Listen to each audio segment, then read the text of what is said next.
Eh bien, on continue. La réunion là. Oui. On continue. On va poser la bricodance. Ah, mon cousin qui vient habiter dans le coin, qui vient squatter chez nous, là, super. On s'occupe de la mezzaline. Donc on en avait déjà fait une chez nous et une dans le studio, mais je vais réexpliquer parce que voilà. Donc là on va poser une muralière qui va aller tout le long avec tige filetée, avec tout qui va bien. Donc là muralière c'est, on va utiliser un bastin qui fait 75-150 qu'on va venir mettre ici. En plus ce qui est cool c'est qu'on va pouvoir s'aider de ça pour la stabiliser un petit peu. Donc avec des tiges filetées, c'est-à-dire on va faire des trous tous les 80 cm. Normalement sur votre bastin, ce qui est préconisé c'est de prendre un tiers ici, de tracer un trait et de faire vos trous à cette hauteur là. Donc là-bas là, si on veut être dans la pierre, ça va forcément bouger un petit peu. Donc on va faire ça, muralière. Ensuite on posera les sabots ici et en face. Et ensuite, on remet les bastins, on vient poser le plancher, etc. On va faire ça tranquillement. C'est parti. Donc là, on a calculé à peu près à quel endroit étaient les pierres ici, en sachant qu'aux extrémités, il faut partir de 30 cm et ensuite, c'est un anthrax tous les 80 cm. Donc là, c'est à peu près ce qu'on a fait. Il y a 20 cm en partant du mur, 80. Là, il y a 63 pour rechoper une pierre, etc. Pour que vraiment on soit tranquille ici. Donc là, on va faire nos trous. On va faire nos trous dans le bois. Ensuite, on viendra la placer. On viendra faire un repère sur le mur, percer le mur en 18 de diamètre. Pourquoi? Parce que nos tiges filetées qui sont là, nos tiges filetées elles font 16 et il faut percer idéalement 2 mm au dessus pour que on puisse mettre la tige filetée et le scellement chimique et que ce soit pas trop serré à l'intérieur, je suppose. En tout cas c'est ce qu'on a vu sur internet quand on s'est renseigné pour faire ça. Donc là on va faire tous nos trous en 18, ensuite on va venir la placer, mettre nos tiges filetées avec le scellement chimique avant et ensuite on laissera sécher et après on viendra mettre nos écrous pour que ce soit bien plaqué contre le mur. Allez, c'est parti.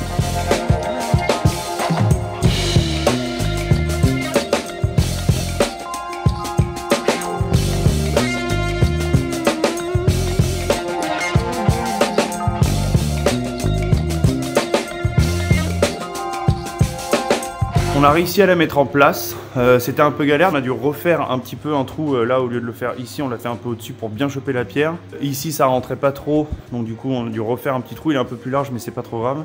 Donc là on va mettre le scellement chimique, donc on va les retirer une à une, scellement chimique, les remettre, bien les enfoncer, il faut tourner en même temps, comme ça évite de mettre tout le scellement chimique au fond et voilà, faut que ce soit partout le long je pense du filetage. Et voilà, donc on enchaîne là-dessus.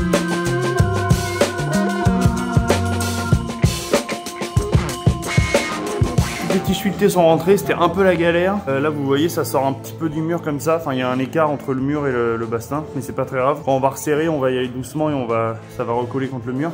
De ce côté là c'est nickel, on a vérifié le niveau, c'est nickel de chez nickel. On va remettre le niveau laser pour que ça arrive, le trait vert arrive vraiment à fleur d'ici. Comme ça on a la même chose de l'autre côté et après on enchaîne sur la pose des sabots. Là on attend juste que le scellement chimique prenne bien et après on viendra visser au max pour bien le plaquer contre le mur et pour que ce soit bien vissé quoi. Voilà, on continue avec le padre et le cousin. Ça c'est Kevin, cousin, qui vient habiter dans le coin. Il est content? Il a pleuré hier, ouais, j'ai plus mes enfants, j'ai plus ma femme. Et lui, égal à lui-même, hein. Sacré filou. Sacré filou. M'appelle Renaud. Belle du rock'n'roll.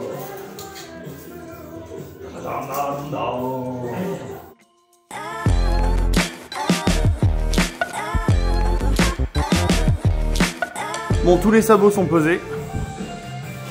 Voilà. Là on va calculer la distance entre chaque truc, entre le premier, tac le deuxième, etc. Ensuite on vient mettre les bastins, visser sur les côtés et par en dessous. Et puis après on viendra poser l'OSB, visser l'OSB. Mais avant ça, sur les bastins on mettra de l'espèce de petite feutrine pour éviter les grincements du bois.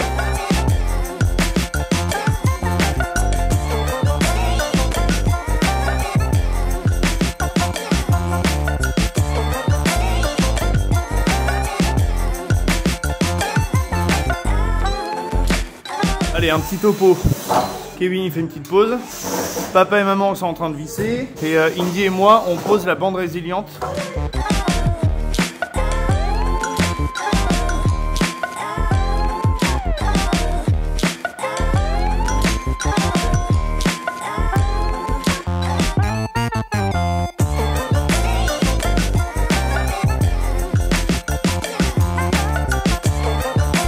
On est le lendemain, donc c'est fini de poser. Attendez, je vais vous montrer ça de là-haut. Voilà, là c'est nickel. Il nous reste 2 planches, donc on va les utiliser pour voilà, refaire ce trou ici, peut-être là-bas et tout, puis après on va continuer tout là-haut. Et là aujourd'hui je m'occupe de remettre tout ça comme il faut, donc je vais fixer des bouts d'OSB pour fixer toute la tuyauterie, quoi, que ça fasse un peu joli et surtout que ce soit moins casse-gueule et moche.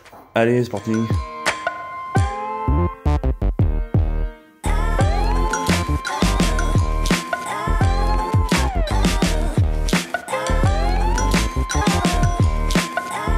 Bon voilà, j'ai terminé, j'ai refait toute la mise en place des tuyaux, voilà. Et là il y a le bergataire qui sort un peu trop, donc il faut que je recoupe le bergataire, que je réenfonce un peu ce truc là, que je refasse la liaison avec le coude en téflon là. Et après normalement on sera bon. Je suis tout exténué. Là ici, du sol à peu près 1 mètre, 1 mètre, 1 mètre 5, il va y avoir un coffrage en BA13. Il va y avoir une trappe d'accès pour ici au cas où. Devant, il va y avoir les meubles de cuisine, etc. Et au-dessus, ils vont garder en pierre, sauf au-dessus de la gazinière, enfin de la plaque induction, où ils vont mettre je sais pas, une plaque en acier ou un truc comme ça. Mais le principe, c'est d'essayer de garder au maximum le mur qui est joli. Surtout que c'est un mur d'orfan, pas forcément besoin de l'isoler. Voilà, par conséquent, c'est quand même plus joli d'avoir un petit mur en pierre re-enduit joliment dans la cuisine. Voilà, de toute façon, on vous montrera les plans, mais il y a plusieurs trucs, un îlot central ou avec un grand bar, etc. On verra. La priorité, voilà, c'est de finir ça, de réenfoncer un peu la flotte. Là, on peut désormais attaquer l'isolation et le plaquage du faux plafond. Et bien entendu, continuer tout là-haut, comme j'ai dit tout à l'heure. Il y a encore pas mal de boulot là-haut, les bandes, les enduits, la peinture, etc. Voilà, bon, on continue ou pas, je sais pas. Donc on est avec le cousin, la mama et Doun Doun. Donc là on a terminé la mezzanine. Nous avec Indy en haut on est en train de poncer la map. Moi je fais les ouvertures de fenêtres qu'on n'avait pas fait encore. Donc là à droite on l'a pas fait, là on l'a fait.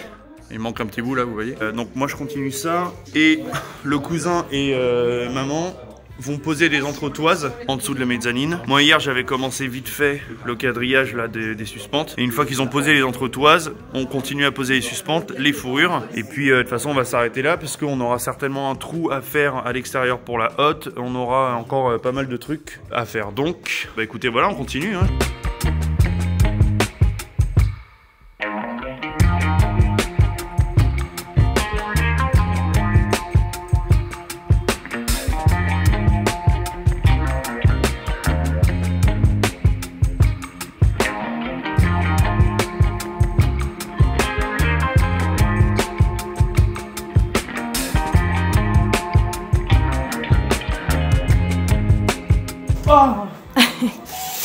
Alors, on a Thomas qui est en train de finir de visser le placo des joues de fenêtre. Donc voilà ce que ça nous donne. Alors pour info, là derrière, on est directement sur le bois, donc on se visse dans le bois. Et là sur les côtés, on avait un petit jeu à rattraper, donc on a mappé plus vissé dans le bois pour être sûr que ça tienne bien. Donc voilà ce que ça nous donne.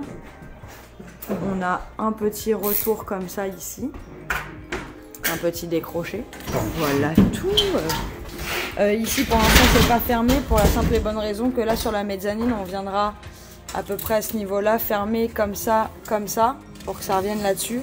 Et ensuite on repartira droit à fleur de la fenêtre ici.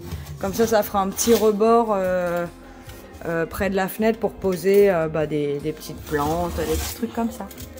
Voilà, et les autres, vous les verrez un peu plus tard en time-lapse.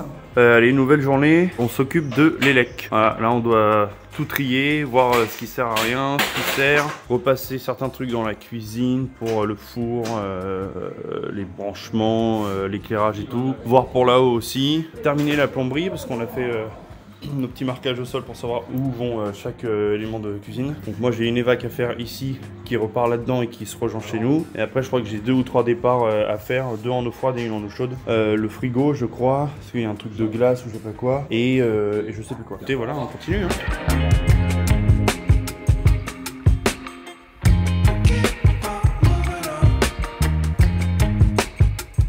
On a réussi à dégager un petit peu le bordel qu'il y avait ici. Il faut qu'on continue. Là, on va remonter un mur qui va aller, je sais pas si vous allez voir. On va remonter un mur qui va aller à peu près, qui va arriver à peu près ici, droit. Donc on va replanquer toutes les gaines qu'on utilise derrière tranquillement. Donc on va fixer tout ça. Il y a des gaines qui sont vraiment trop longues, donc on va juste les raccourcir et se brancher là-dedans pour éviter qu'il y ait trop de longueur, quoi, parce qu'après on sait pas trop où le foutre, ça va être galère. Et après on va faire un peu de plombe et voilà quoi. Donc là pour l'évier c'est ok. Là on a la sortie d'eau chaude où il y a le coude, la sortie d'eau froide où il y a le thé. Comme ça va alimenter l'évier et ensuite la machine à laver, je crois, ou la vaisselle. Donc là ici on est ok. Là il va y avoir le frigo, donc on a mis en attente ça. Là ce sera la machine à laver. Et là je dois me repiquer ici, repartir là, aller en haut pour le futur chiotte et petit lavabo. Là il me reste plus que ça à faire et puis on est bonheur. Je vous fais un petit topo. On s'attaque au plaquage de cette partie-là. On aura évidemment une trappe d'accès pour les nourrices et pour la vanne d'arrêt. Donc on s'arrête à cette partie-là. Donc on aura les meubles de cuisine ici, la crédence qui remonte un petit peu. Et à partir de ici, on monte et on part en colonne toute hauteur. Bon, voilà pourquoi on fait ça.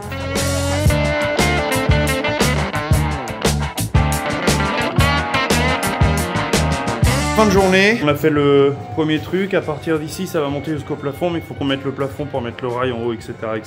Et écoutez, voilà, c'est bien solide.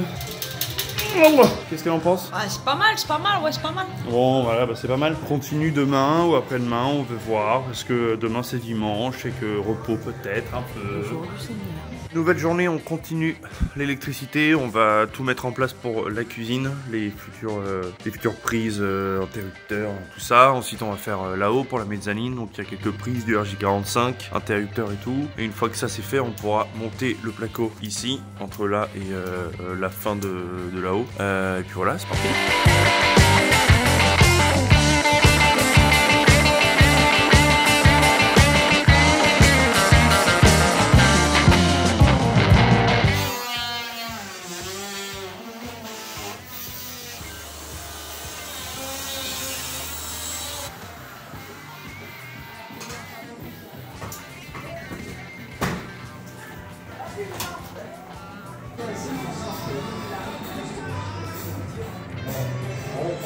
Petit changement de programme, on a commencé par juste couper le bas du placo qui était ici pour faire passer des réseaux et on s'est rendu compte que le mur était enduit, je pense, au ciment et qu'il y avait des traces d'humidité, donc on enlève tout le placo, là il nous reste juste le porteur de la fenêtre à finir. Et on va venir piqueter tout l'enduit pour récupérer la pierre. On va venir faire comme ici, c'est-à-dire plaquer que le soubassement du mur pour passer les réseaux et garder le haut en pierre apparente.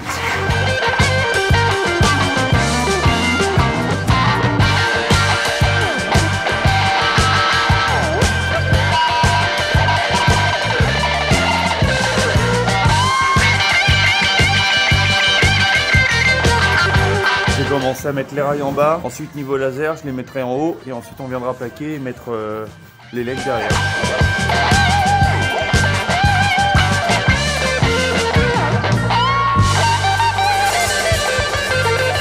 Bah écoutez, c'est parti, on continue. Passage de l'élec, il nous reste juste 2 gaines à passer du tableau jusqu'à à peu près ici, donc une pour la hotte et les prises et une pour le four qui sera par là.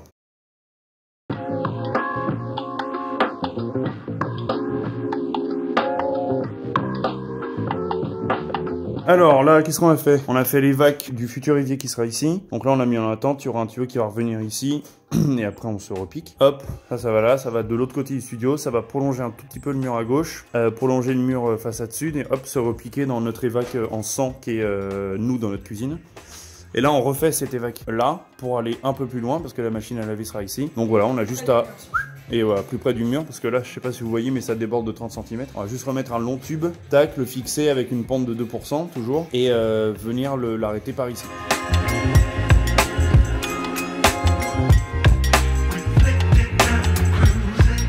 Les vacs de la machine à laver, c'est bon. Là, on doit faire là-haut, donc je vous montrerai tout à l'heure, mais on va avoir un chiotte au coin et un petit lavabo. Avec eau chaude, eau froide. Nous de l'autre côté, je sais pas si vous vous rappelez pour ceux qui ont vu les vidéos, de l'autre côté de ce mur là dans le coin, on a monté un tuyau de sang qu'on a mis en attente là-haut, donc il faudra juste faire un coude et tac, revenir au-dessus et brancher le shot, etc. De toute façon, je vous montre ça dans pas trop longtemps. Nous voici en haut. Donc là, j'ai fait un trou. Bon, c'est un peu chiant parce que du coup, on doit quand même avoir un petit angle et tout, machin. Donc c'était un peu relou, mais rapide. Il y avait juste une énorme pierre qui voulait pas trop s'enlever. Et là, de l'autre côté, je sais pas si vous voyez. Attendez, hop. Voilà, là notre ouverture, notre PVC il est au bout à gauche, donc on va se repiquer ici. Là je fais sortir ici avec un angle toujours. Et ce qu'on va utiliser, ça va être le décapeur thermique pour chauffer une partie du PVC mais qui est de l'autre côté, pour pouvoir rentrer un mâle. Donc après on viendra mettre de la colle et tout machin, mais voilà, on va faire comme ça pour avoir vraiment le mâle qui rentre dans le femelle, pour qu'il n'y ait pas de risque de flotte sur le côté, etc. Donc on va partir plutôt là-dessus. Je vous filme pas parce que c'est un peu, comme vous voyez, un peu alambiqué là comme endroit. Je vous montrerai le résultat une fois que ce sera fini. À tout, au revoir. Donc je fais chauffer en bas là, au moins jusqu'ici quoi. Et là je suis venu le rentrer tout doucement pour écarter juste ce truc là, et par conséquent on aura moins de soucis d'écoulement, enfin pas de soucis d'écoulement parce que c'est un mâle qui rentre dans un femelle. Là pareil, c'est un mâle dans un femelle, là ça va être un mâle dans un femelle, etc. Donc on est parfait. Là on va juste choisir hop, l'angle qui va bien entre là et là, et puis après on en colle et ce sera fini. Bon, qu'est-ce qu'on est en train de faire? Tout simplement, ah oui, du coup j'ai fini ça. Indy, elle a commencé à railler la mezzanine. Ouais. Tu peux dire qu'on a rentré 10 terres de bois nous pendant ce temps-là. Hein. Voilà, ils ont rentré 10 terres de bois. Enfin 5. Ouais, 5. 5 parce que sur les 5 premiers, Kiki, Indy, papa et moi on était là.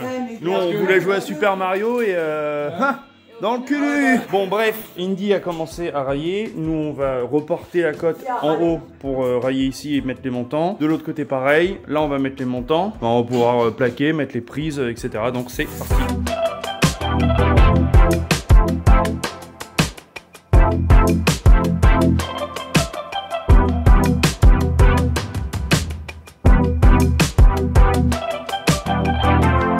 Bon, les petits cocos de lait, comme dit Indy. On a monté les rails, enfin la ferraille en tout cas, la structure. On a serti, il manque cette partie-là.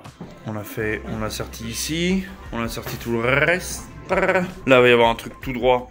Jusque là, ça va revenir là, mais je crois qu'Indy vous l'avait dit. Voilà, grosse journée hein, quand même. Hein. 10h, 20h, on est pas mal. 11h Midi et demi. Midi et demi, 15h. Ah oui, on a commencé vers 10h30 max. On se rend, 9h30 c'est ça. Du coup voilà, on a bien avancé, on continue, là on fait une petite pause de 4-5 jours. On va aider un ami à faire des bandes avec voilà, Rookie Doubidou. Et voilà, à plus tard. Ou la Byzance ou pas? Allez, la Byzance. Dans le doute, la Byzance. Ciao. Ceci est un morceau libre de droit. Ceci est un morceau libre de droit. Ceci est un morceau libre de droit.